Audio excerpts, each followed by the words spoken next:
Okay, we are live. Thank you and welcome to the SSE Global Dialogue. I appreciate everybody joining from all parts of the world. I'd like to introduce James Zhan, who is the chair of the SSE Governing Board and who will be moderating the session and delivering some opening comments. James, the floor is yours. Thank you, Anthony. Good morning, good afternoon, good evening, everyone from different parts of the world. Welcome to World Investment Forum and welcome to this panel, the Global SSE Dialogue.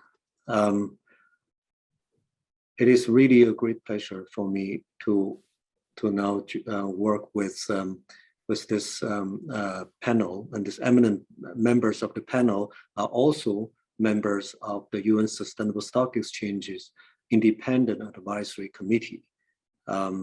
Today, I'd like also to welcome the new members. The members we have, that was Sandy, Nandini, Tajnder, that has been for quite some time. Now we welcome Loh Boon Chye, and also Olga, Cantillo, and Emmanuel Nyirikindi. So these are the new members. And Nyirikindi, Mr. Nyirikindi also represent the IFC. So welcome on board as the new members. Over the past decade, the UN Sustainable Stock Exchange Initiative's flagship event has been this biennial global dialogue. And this is the largest global gathering of stock exchanges CEOs exclusively devoted to sustainable finance. And this year, the global dialogue takes the form of a discussion among the members of the SSE's Independent Advisory Committee. So the members of this advisory committee have been carefully selected for their understanding of the role of market actors in promoting sustainable development in their commitment to sustainability and their understanding of the benefits of collaboration across the ecosystem. So when the SSE was first established just over a decade ago, I think Sandy remembered that very well, that we were together at Rio and with Anthony had a very serious conversation. At that time, we were just beginning to explore what exchanges could do to promote and support sustainable development. In past decade, we have seen the SSE membership grow to over 100 exchanges from 5 founding members at that time. In fact, it was a 4.5 because the Cairo Stock Exchange was absent because of the flight delay. But over half of the SSE partner exchanges now provide ESG disclosure guidance to the market, produce their own sustainability report, and offer training on ESG issues to their markets. So over a third have a dedicated sustainability bond segment to support the mobilization of finance. The SSE continues to support exchanges in their efforts. In 2021 alone, the SSE published together with the WFE a guidance for derivatives exchanges on how to promote sustainable development. And that's thanks to the great collaboration with Nandini leading the WFE. And this marks a new milestone for the SSE. And this week, we welcome derivative exchanges as members of the SSE for the first time. Working with Mark Kearney, the UN Special Envoy on Climate Action and Finance, as well as London Stock Exchanges and also Joburg's exchanges, the SSE also published earlier this year a model guidance on climate disclosure and an associated action plan to make markets climate resilient. The SSE continues to work with Mark Kearney to assist exchanges who are making a net zero commitment as part of the Glasgow Financial Alliances for net zero. And this includes the Singapore exchanges, one of the first in the world to make such a commitment. So congratulations to Loh Boon Chye, who is with us today. The SSE has also deepened its technical assistance work, building on its partnership with the IFC. Now we have the vice president here, which was established at the last World Investment Forum in 2018. SSE and IFC are currently providing training to issuers around the world on climate disclosure. So more than 27 markets globally have asked for this training, from the largest in North America and Europe to emerging markets in Central Asia, Africa, and South America. So our partnership with the IFC also extends to work on gender equality. Together, we are launching a new online database that tracks the gender balance of boardrooms in markets around the world. And we are collaborating on a joint SSE-IFC guidance on how exchanges can provide gender equality in their markets. There are just a few of the projects that SSE is working on now. I'd like to take this moment to thank the SSE team that led by Anthony Miller and including Lisa Remke, Rita Schwantz, Tiffany Grasky, and also Silbon Clary and Leah Busler. And this is an excellent team that they provide effective and efficient support to the SSE initiative and have been moving the program to new heights all the time. And this progress has only been kind of possible with the support and the guidance of members of the advisory committee that present here.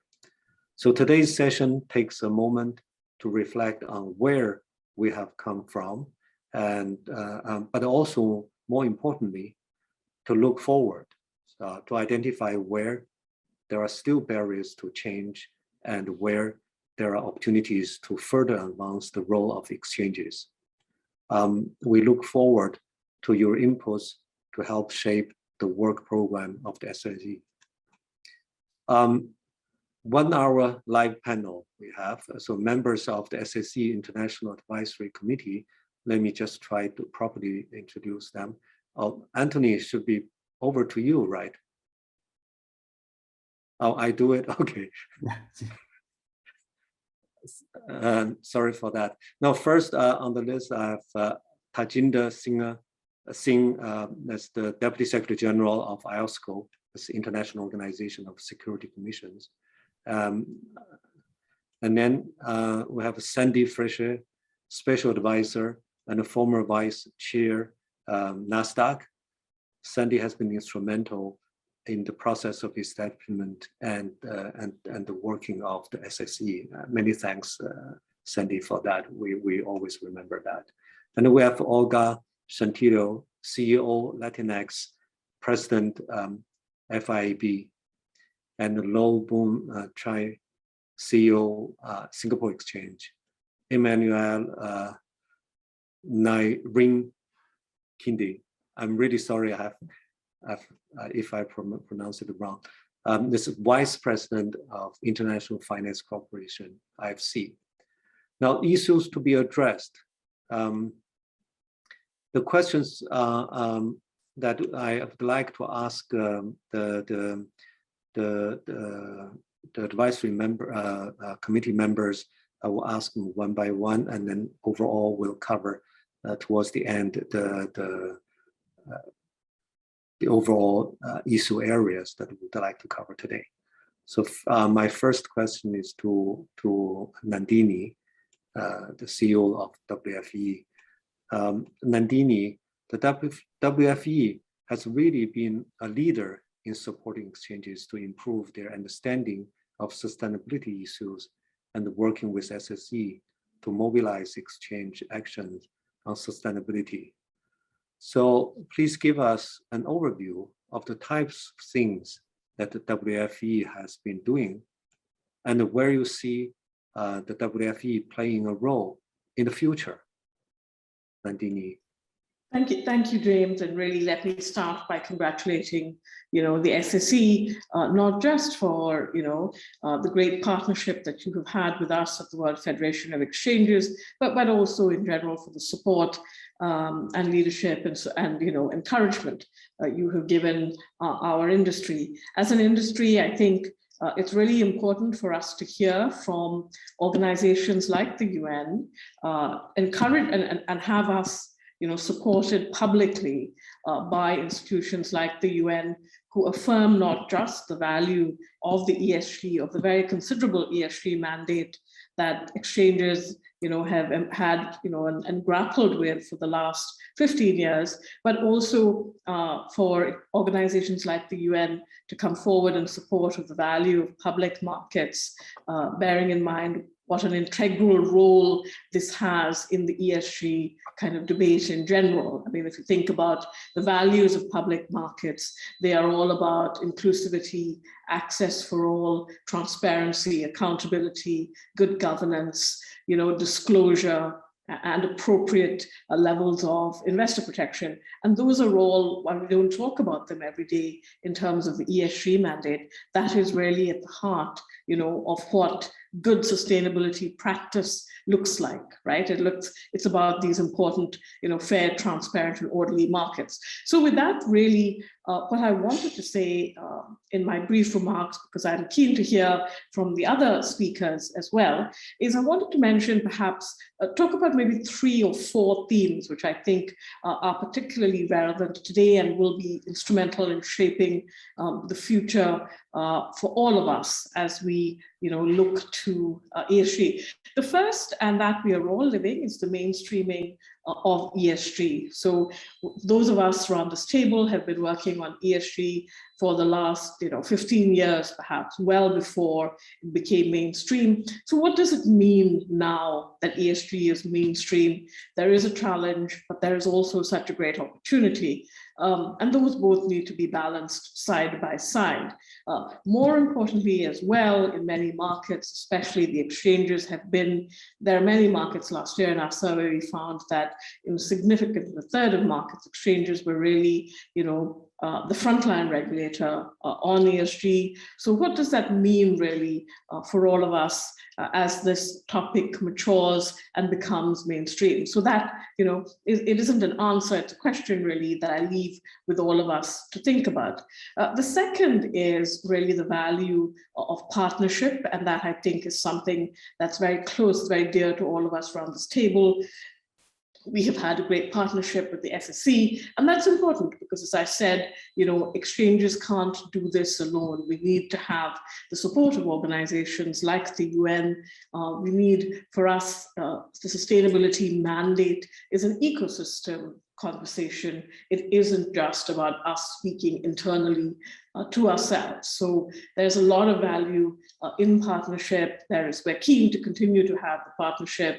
And for us, we really do view as an industry this to be an ecosystem solution or an ecosystem conversation. So keen for that to continue. The third, and this is particularly relevant and pertinent topical today, it's about the derivatives conversation. I'm so glad, I think that Anthony and I spoke about this, I think, 2 years ago, 3 years ago, when we were in New York together at that lunch, and Anthony said, Anthony was saying no to the derivatives exchanges, and I said to him, you must let them in, let us show you how at the WFE we can work together, to admit derivatives exchanges into this group. And I'm happy to be here today when the UN formally admits derivatives exchanges into the conversation. And that is, of course, in addition to the joint paper that we did together, which has been presented and has been discussed earlier today and in other forums. So an important part of the conversation today, another chapter for all of us. And then I wanted to talk a little more briefly about two other very important themes that are playing out. I'm sure my other panelists will speak to them. One is about data. I think we need good data. We need clear data. At the WFE, certainly, we've invested in our database. We are now publishing green bond data that is still the biggest part of the market. And over time, that green database will expand further. So there will always be, exchange traded green data sitting side by side, with the more conventional trading data, the data around primary markets, the data around trading, data around market capitalization. You will also get in the WFE database green data. So we look forward to that and to working with all of you around this table. We thank the exchanges that have already begun to contribute that to our database. And then finally, and I'm going to conclude there, that the policy conversation is evolving. That remains an important priority for all of us, for us, the WFE. That's the first thing we're focused on. It's the primary thing we're focused on.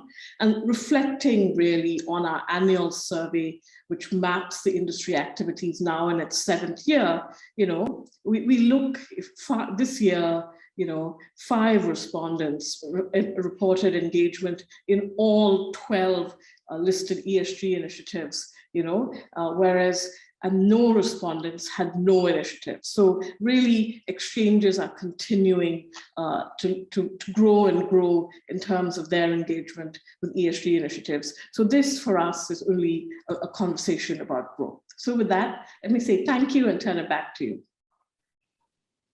Thank you very much, Nandini. The 5 areas that you have made achievements, congratulations to WFE. Now, Sandy, Nasdaq was one of the founding members of the SSE. So the topic of sustainability is something you have been working at for quite a while. And recently, Nasdaq introduced the rule change requiring listed companies to adopt diversity requirements for their boards. What led you to take this step? And how has it been received? Well, first of all, thank you for having me. Let me answer that question by saying that I'm very proud of the fact that my former employer, Nasdaq, took that very, very important step. If you had followed the press at the time, you would see the controversy, the extraordinary controversy that mandatory rule request created here in the United States. It wasn't as we call it, a slam dunk. It was controversial. And I have to say, I give enormous credit to Adina Friedman for driving that through and taking the lumps of in the market. People were angry about it, but I think it was the right thing to do. And we went in for a rule, and I was very pleased that the SEC approved it. I've always been a proponent of mandatory rules. The problem in this particular place, we sometimes overregulate, but other times, I think when things are of this nature that has a built-in inherent controversial elements to it, that it really needs the regulators to stand up. What you have here and what you have put together at this level and the WFE put together at the board and the context of the WFE, we strive to reach consensus. But you cannot ask people to slit their own throats. There are a lot of countries who rely heavily, for example, on mining and other things that are inherently, let's call it, polluting. But that is the core of their economies. They can't slit their own throats. You can't ask people to put themselves in that kind of situation. And that's why the UN being involved, what you have done, what WFE has done, is that we do it as a collective.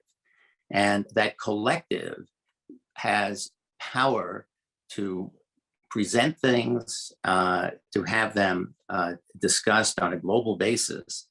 And then when rules are passed that not everyone could normally live with, but they want to be part of a whole, that the fact that things are going to be mandated almost, hopefully, on a global basis, that gives cover to individual exchanges because they are now protected in the sense that if everyone has to do it, then they will do it.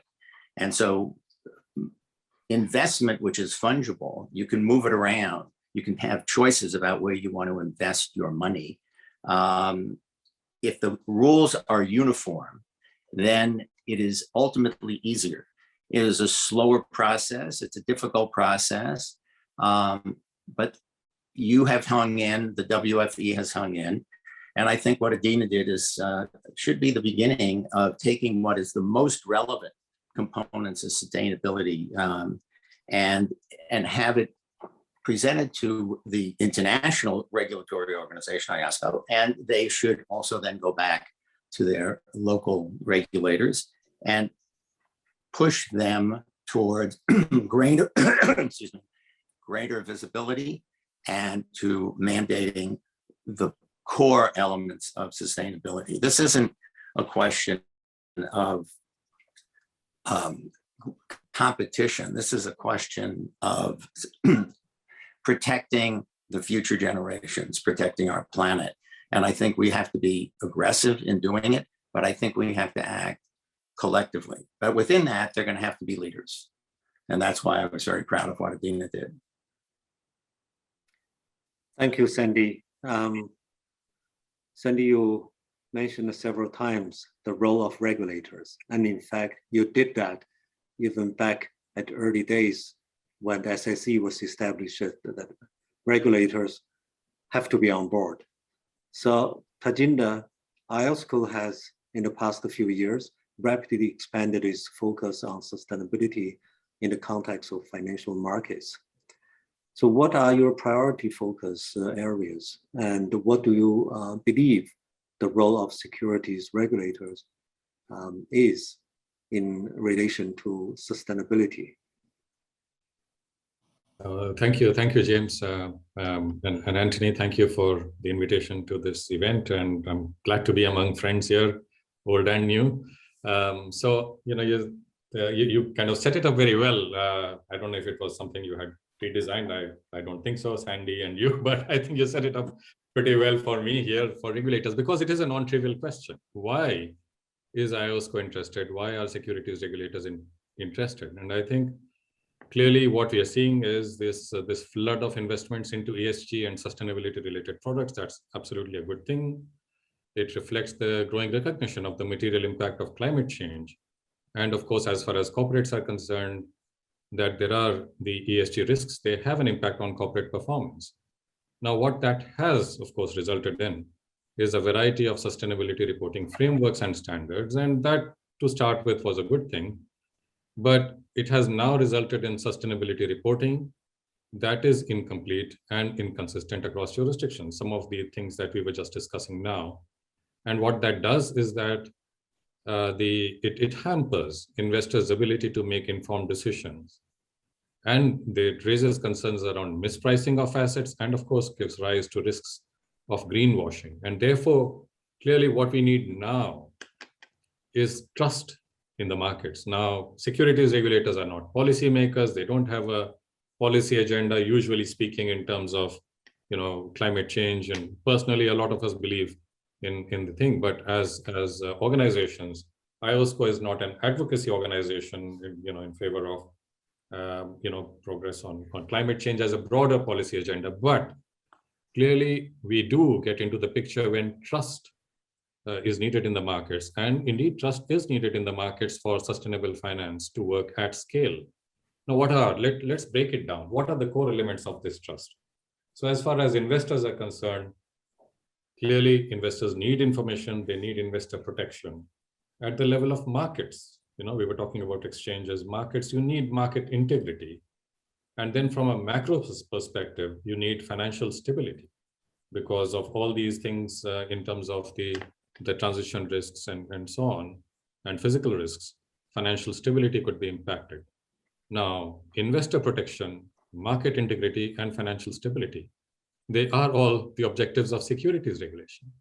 And so if you look at IOSCO core principles, these are the core objectives. And therefore, IOSCO is interested, and because these issues are global, as we were just talking about. Now, that's the reason why we are interested. And we have been doing quite a lot of work in this area. There are 3 key areas in which we have worked this year. Sustainability reporting and disclosure, where we have worked with the IFRS Foundation. Secondly, on greenwashing and asset managers. And thirdly, on ESG ratings and data providers. So we've issued a report on the reporting and disclosure, and then we have issued consultation reports on greenwashing and asset managers, and on ESG ratings and data providers, and we will be publishing final reports very soon. Now, as you can see, the key theme running through these is information. You need complete and consistent information. Investors need that coming from issuers, asset managers also need them, and ESG ratings and data providers are both consumers of this information and providers of information. And that's, in a sense, the lifeblood of markets, the lubricant of markets, and that's what makes markets function. It doesn't stop there, but clearly we thought this is the piece to focus on. And so we published those 3 reports this year. Since this is about information, let me talk about essentially the information piece with regard to issuer disclosure. And that's, of course, where exchanges get impacted, and there's a whole lot of work that is going on, as we heard today, and congratulations to all of you, the SSE, WFE, and everyone who's doing this work. And I should add here, of course, that the WFE is also a member of IOSCO, and Nandini is vice chair of the IOSCO AMCC, the Affiliate Members Consultative Committee, but more importantly, she is chair of the AMCC Sustainable Task Force. So all of this, what we're trying to do in IOSCO is to do something that is joined up, because this is global and needs to be joined up. So on the work that we are doing with regard to issuer disclosure, we've worked over the last year plus very intensively with the IFRS Foundation to make progress towards launching the International Sustainability Standards Board, alongside what they already have, as you know, the International Accounting Standards Board. And we suggested and recommended that the IFRS focus on enterprise value creation and move forward quickly with a climate-first approach. And so the report that we published in June with regard to issuer disclosure on sustainability had pointed out the gaps and inconsistencies that were there. So we had looked at 90 plus market participants in 45 plus countries.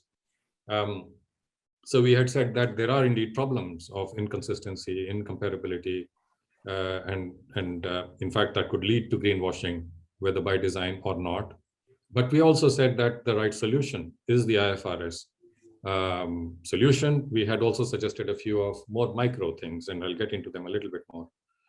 But in terms of a high level thing, what we did was to say that we should learn from the success that we had 20 years ago with the setting up of the IFRS Foundation, with the setting up of the International Accounting Standards Board that has built, the IFRSs have built a reputation over 2 decades of setting international standards for global markets adopted in 140 plus countries. So what we are coming to is a global baseline that will be established by the standards to be set up by the International Sustainability Standards Board. Very quickly, the 2 elements of this baseline that we were really, kind of quite strong about were content. The content needs to be relevant to investors, to securities regulators, and governance. Now, breaking down a little bit on content, this has been an excellent example, I would say, of public-private partnership, because clearly the IFRS is at the end of the day, it is a private sector body, but has very strong governance because of the authorities being involved in that. But we've also worked together with the voluntary reporting frameworks that had indeed put these frameworks out.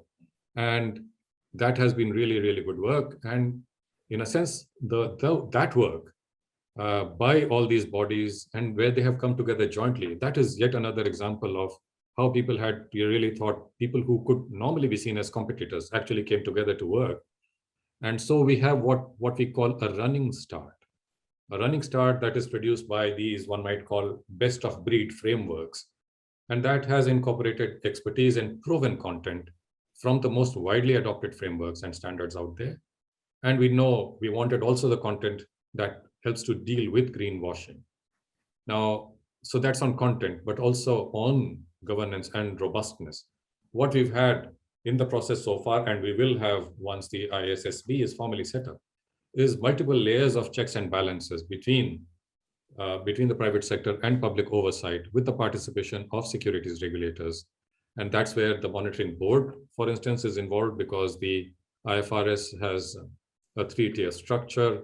You have the board that is there, whether it is the accounting standards board or the new sustainability standards board that is overseen by the trustees. And on top of that, and is the monitoring board of authorities that provides the link to the public interest. And that is chaired by IOSCO. So we are ensuring that the standard setting process itself, apart from content, follows due process, has a multi-stakeholder approach, has proper consultations. And then the third thing that I want to talk about here is interoperabilities, because we had recognized, we were also being realistic in terms of what is happening. Firstly, as you heard me say in the beginning, this is focused on enterprise value creation. And there have been criticisms saying, well, it doesn't go far enough. You have these wider things on sustainability. And what we said is, yes, recognize that. And therefore, we have encouraged the IFRS Foundation to set up mechanisms for interoperability with what are those double pillar or wider sustainability impacts, and progress is happening there. The second interoperability is with jurisdictions, because jurisdictions, some of them, we hope a lot of them, will adopt the ISSB standards as they are, but there will be others who would use that more as a baseline and develop their own, on the basis of their own jurisdictional specificities. So what we are saying is that this has to be a baseline, but don't confuse baseline with basic. It is far from basic. So I think that's what we are doing, and that we hope here what we will do going forward is a possible IOSCO endorsement of the standard that will come out hopefully by the middle of next year. And because we did the same thing 20 years ago with the IASB, and we believe that was a game changer there for the IFRSs, and we believe that can be a game changer next year. So then very quickly coming to what we are going forward is that, we've had a lot of these consultations, roundtables, kicking the tires to see that we get to a place where we have the proper reporting infrastructure.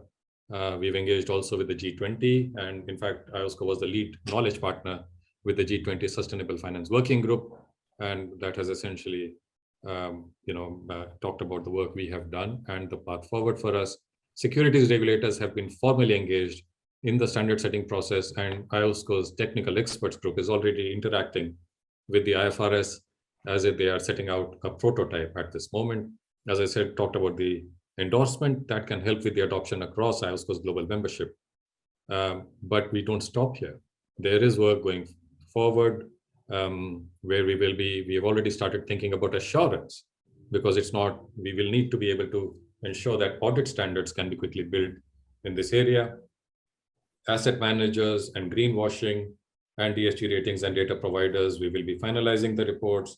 And that will be essentially about asset manager disclosure, but also asset manager risk management along the lines of governance, investment strategy, and metrics and targets. Also at the level of product disclosures, those are the recommendations we will have. Also investor education and supervision and enforcement. And then on ESG ratings and data providers, the interesting thing here is that many of them may not be within the regulatory perimeter. And that is our first recommendation and suggestion, that that regulators consider their regulatory perimeter for their appropriate regulation, and so that there is adequate quality and integrity of the ratings process and avoidance of conflicts of interest. And last but not the least, we will continue to work with our members on issuing supervisory guidance going forward and on capacity building. And as you know, James, we are working with you here, and we have an event going on this week with regard to the growth and emerging markets. And I'm very glad to hear about the work that is happening at the SSE and WFE with regard to the trainings of exchanges and so on. And I'm sure there are lots more things on which we can collaborate and coordinate. Let me stop here. Back to you, James. Thank you. Yes, thank you very much, Tajnder. It's really a lot. It's really a lot. Congratulations for all these achievements. I'm looking forward to next year's report you are going to launch. Now let me get to Singapore exchanges. Boon Chye, the Singapore exchanges has announced several new initiatives from revisions to its listening requirements to its platform for this nature-based solutions. How does Singapore Exchange see the sustainable finance agenda in Asia evolving? And what role can exchange play to support this evolution? James, thank you for including me in this panel, and congratulations to you and your team for all the various initiatives. To answer your question, I think in Asia, governments and communities are aware that the region is vulnerable to nature and climate-related risks. In fact, many companies and financiers in our community are already managing this risk. The challenge is how should we think about facilitating Asia's holistic transition to a more sustainable future, and at the same time, balance the diverse region's unique environmental, social, and economic needs. Because in Asia, it is so diverse, there's no one-size-fits-all approach.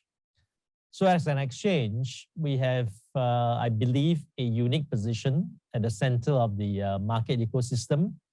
For SGX, we see our role as a key player in the ecosystem, as a company, as a business, as a regulator of listed companies. We have developed a multi-asset sustainability platform that cuts across a series of elements to facilitate collaboration within the ecosystem.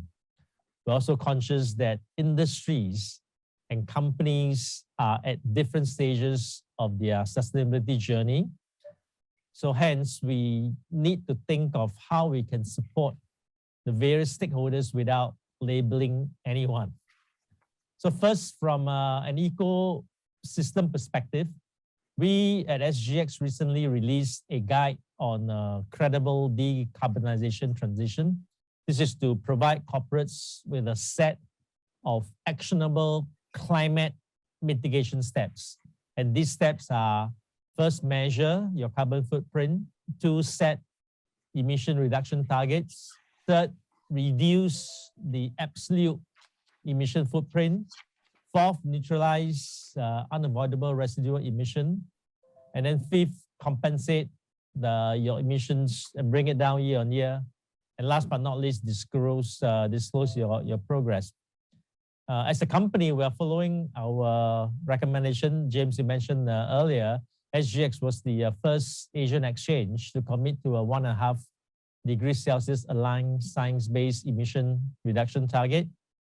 And second, from a regulatory perspective, we mandated sustainability reporting in 2016, and very pleased that we're seeing encouraging progress since then. And in fact, this is review of sustainability reports from our listed companies actually showed overall improvement in the level of disclosure and also overall increase in the depth and understanding of sustainability reporting. I think that's a really good sign. We're also stepping up on climate-related measures. Our subsidiary SGX Reco recently issued a consultation paper And this is really for a roadmap on climate-related disclosure. We're proposing a phased approach to mandatory climate reporting based on TCFD recommendation. And we want issuers to make disclosures on the TCFD recommendations. And going forward, what will also be important is also from a business perspective, because it's important to position ourselves to better contribute to financing responses to climate change and be able to intermediate the large flow of capitals, which will be a force in financial markets for years to come. So important to support issuers. It's also important to support investors who are paying attention to ESG metrics. And in all of that, sustainability initiatives need to be financed. One report by GFMA and BCG basically suggests that in Asia, we need close to $70 trillion of investment over 3 decades. That's more than half of the investment required globally to achieve the scenario of 1.5 degrees Celsius.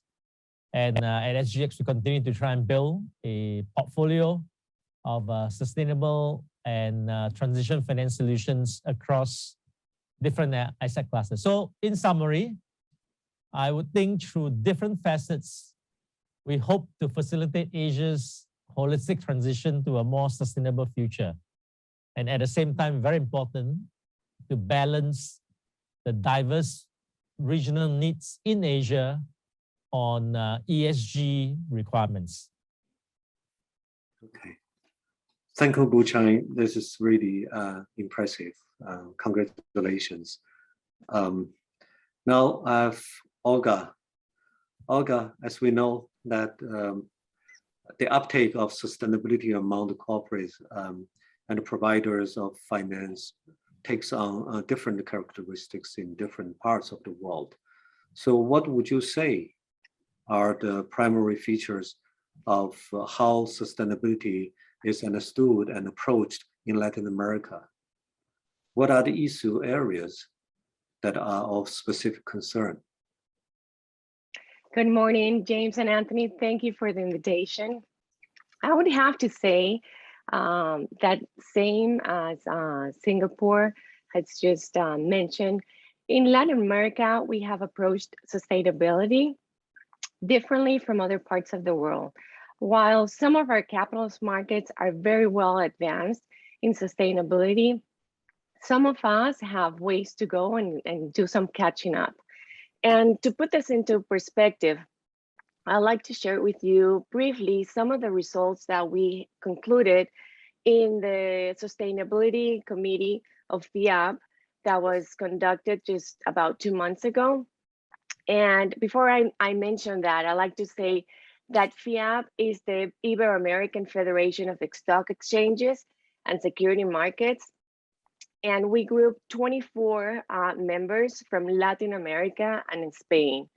And this survey was conducted with a participation of 80% of our members. So we have a lot of information, although we wish we would have had 100% of our members participating in it. Now, to put it into perspective, 58% of our members are members of the SSE, and 80% are in total members either of United Nations Women, Global Compact, GRI, PRI, and or the World Federation of Exchanges. So we do have an important participation of the principles that we need to follow in regards to sustainability. 75% integrate sustainability into the strategic planning of the exchanges, and 50% of our members have dedicated areas within the exchanges, and also 50% of them assign resources to sustainability. 45%, and this is low, and that's something that we're working on, issue sustainability reports on a yearly basis. And 70% of our members have issued green, social, and or sustainable listed issuance within their markets. We have been working with strategic alliances to have more of our members with guidance for the issuance of these type of securities. And as of this moment, we have 10 of our members that do have guidance for the issuance of green, social, or sustainable securities, and 8 of our members have ESG guides. So this is something that we really need to work on at the moment. As I have mentioned earlier, we have ways to go, and Nandini and Tajnder were talking about this, and it's access to data. I would have to say that not having access to data and having it publicly available is one of our biggest challenges, and we need to work on that.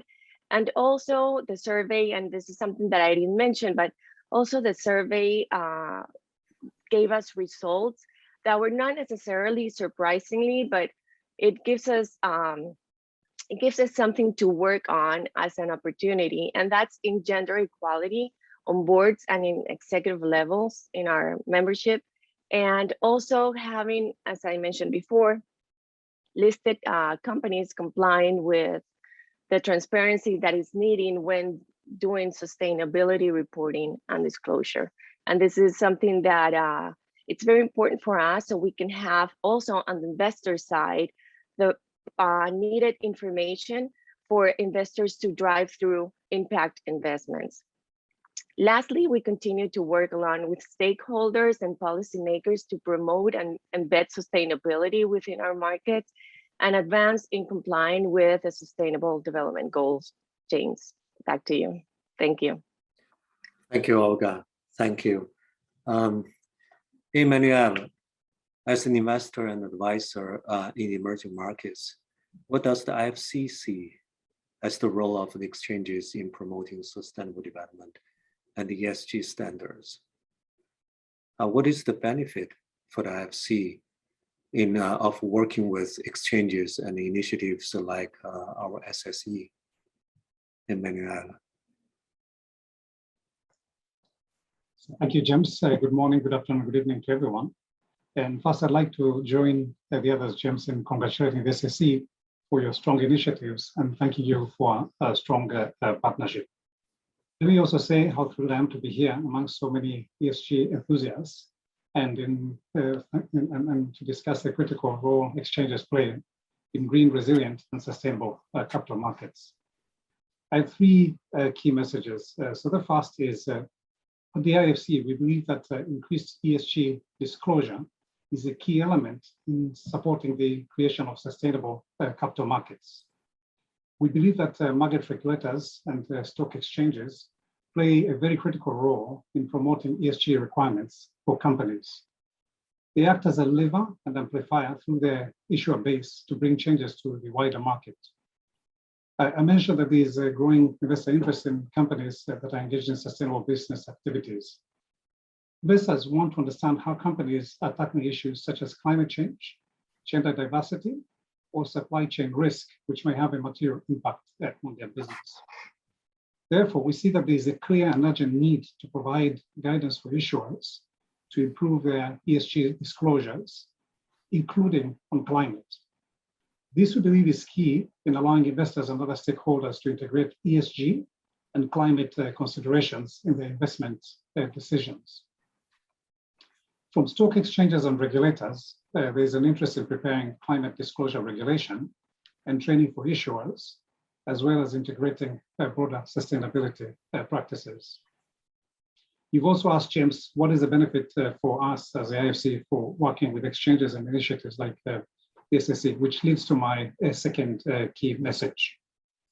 So we together, IFC and the UNSSE, have joined forces to support regulators and stock exchanges. We share some data. Since 2005, IFC has supported the preparation of 145 codes, laws and regulations, and 40 scorecards on corporate governance and sustainability, and also 11 ESG reporting guidelines. The requests from stock exchanges and regulators for tailored technical support, however, keep growing. And last year alone, we supported the development of 20 ESG regulations. So this work continues to require innovation, creativity, and collaboration. To achieve this, in 2018, we entered into an agreement with yourselves, the UNSSE, to support member exchanges in developing ESG reporting guidelines. And our latest collaboration, therefore, is aimed at helping the Johannesburg Stock Exchange, which was referred to earlier, to develop their fast ESG reporting guidance and supplement on climate disclosures. This project will surely pave the way for many other markets in Africa and beyond to adopt a similar approach, which is really important. As a foundation to our work and approach, we're using one of our flagship tools, which is the IFC Disclosure and Transparency Toolkit, coupled with the UNSSE Model Reporting Guidance, which we think is critical. Now, using these tools, 11 stock exchanges and regulators launched their national ESG reporting guidelines, and over 4,000 people at 70 capacity building events from around the world have been trained, which is an incredible achievement.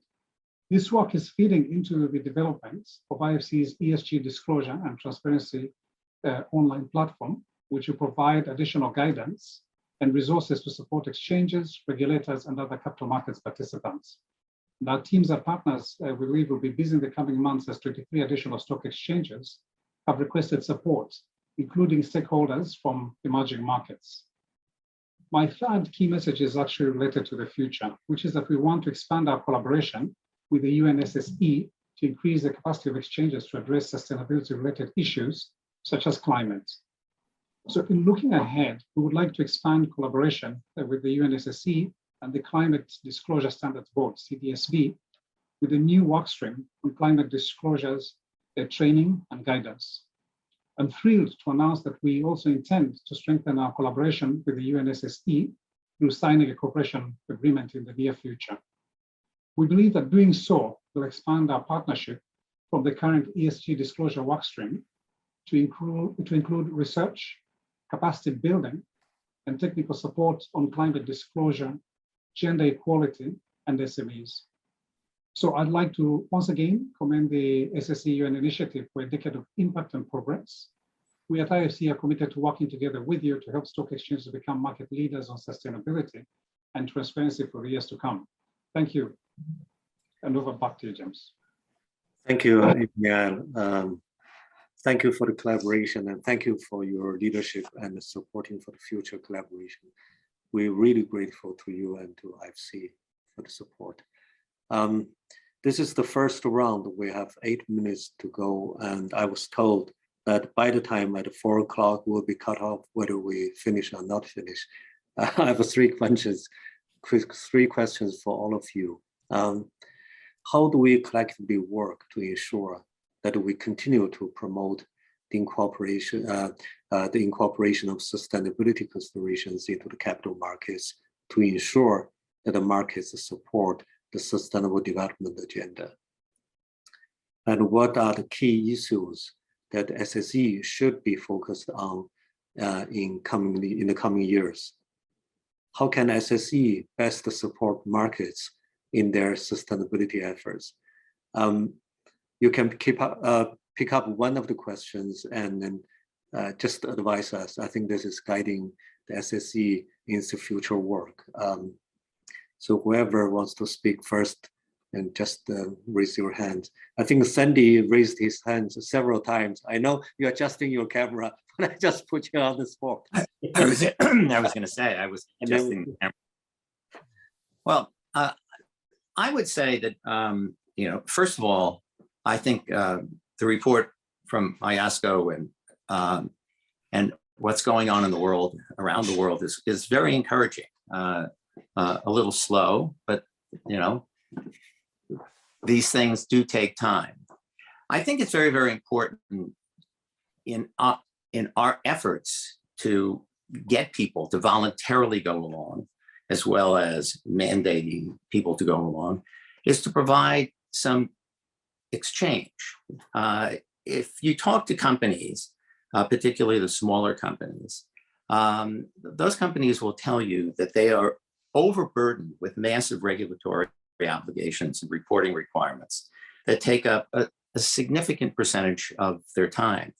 I think exchanges, starting with the regulators as well, they have to think about how we can limit or reduce the totality of the regulatory burden as we add additional obligations to them on the reporting side. So, I mean, the regulatory requirements are like these massive tomes of what people are supposed to require. Some of them are completely obsolete. So I think we have to go through them literally country by country, but starting on the international side to try to make what is relevant sustained and what isn't eliminated, so that we reduce the burdens on companies in that regard. The other major resistance on the part of a lot of companies is that they're concerned about liabilities that they will take on, because once you have a disclosure requirement, it could be subject to litigation. Now, that's a tougher one as far as I'm concerned, because you have to deal with the issue of it either is correct or it's not correct. It either included everything you're supposed to or you haven't. And I don't think that there's much a way around it. Once you have assumed the responsibility of a public company, you have responsibility to provide adequate and not only accurate, but important disclosures. If you are a company that has inherent to your objectives, perhaps mining, you're going to pollute. And I think that that has to be put right out there and be honest about it and deal with it in a disclosure way and in the ways that has been talked about earlier by some of the others, which is to be candid and not expect, the old proverb of Rome being burnt in a day. It's a process. But I think that the regulators and the exchanges themselves should work very, very hard at reducing the totality of the overall burdens that we put on companies to be public companies, not just in the area of sustainability, but across the whole panoply of issues that we have to deal with. There have to be rewards as well as punishments. Thanks, Sandy. And then I have Tajnder. Yeah, I think. Well, let me give you an example. The annual reporting, the reporting rates, reporting dates. So EU has a 6-month. In the United States, we have, quarterly. It's insane. You go from one quarterly report to another. If we moved it all to a semi-annual basis and it was global, it would be an accepted standard. And for those who think you get less disclosure, you don't get less disclosure, because the rules say very clearly if something material happens with your company, you have to disclose it at any time. So that's a very good example, in my view, of excessive regulatory burdens. Okay. I guess what Sandy says very valid, very good points. James, I will add, I think for the part of SSE, maybe look, reporting is difficult, but if we all could collectively have some baseline, I think that'd be good. And then secondly, I think through this call, we hear a lot about data, investors, issuers. So certain data, I think we all should find that it should be common good. And maybe the SSE could play a role in governing market infrastructure or exchanges with the WFE so that initiatives can all be extended to very like-minded partners. Okay. Thank you. Thank you, Boon Chye. I'm taking note of that. Now, Tajnder. Now, very, very quickly, I know we have just a couple of minutes to go. So I wanted to mention 2 things. One is really with regard to this disclosure. Well, there we are. I think on the disclosure thing, I think I would really encourage all of us here really to encourage on our part, taking from the point Emmanuel was saying, using the agency of the exchanges to encourage issuers really to go down the path of the global standard. And there is, I think Sandy's point about burden is there, but I think the other point that the industry hates, other than burden, is unpredictability. And I think, and therefore it will be good, to be able, because we are working towards a global baseline, and there will be already a prototype of that will be published very shortly. I think that gives you predictability in terms of where the global standard is going to be. And I think it will be good if we can actually use our agencies to encourage issuers to go down the path, because it will also create a virtuous cycle in terms of, because there will be time before regulators all over the world adopt regulations. And frankly, the more that we are able to follow the global standard, the better it is, because that also reduces market fragmentation, and and therefore reduces burden as well, in terms of these cross-border reporting things. So that's point number one. Point number two is really with regard to capacity building. Just hearing all of the things that are going out here, I think it can never be enough. The capacity building that goes towards encouraging issuers and exchanges and all of that to be able to go down. Again, I will make a plug for the international standard here to build capacity in that direction, and of course to join forces in that area. So thanks. Thank you. Anthony, you have the last word. Well, thanks a lot. I'll be brief. I've been taking lots of notes, and I mean, each of you are part of this advisory committee because you do play a very strong role in supporting the work of the SSE. I think my final words would just be to say that in the last few years, the SSE has become more and more demand driven. Much of the work that we're doing now is because of demands coming through yourselves or other organizations within our network. And that, we have limited resources, so there's only so many things we can do. So what rises to the top comes based on the feedback of organizations such as those on the call today and other members of our network, and we appreciate that. So please do always reach out to us if there's anything we can do to provide assistance, and we're happy to do that. Okay. Thank you, Anthony.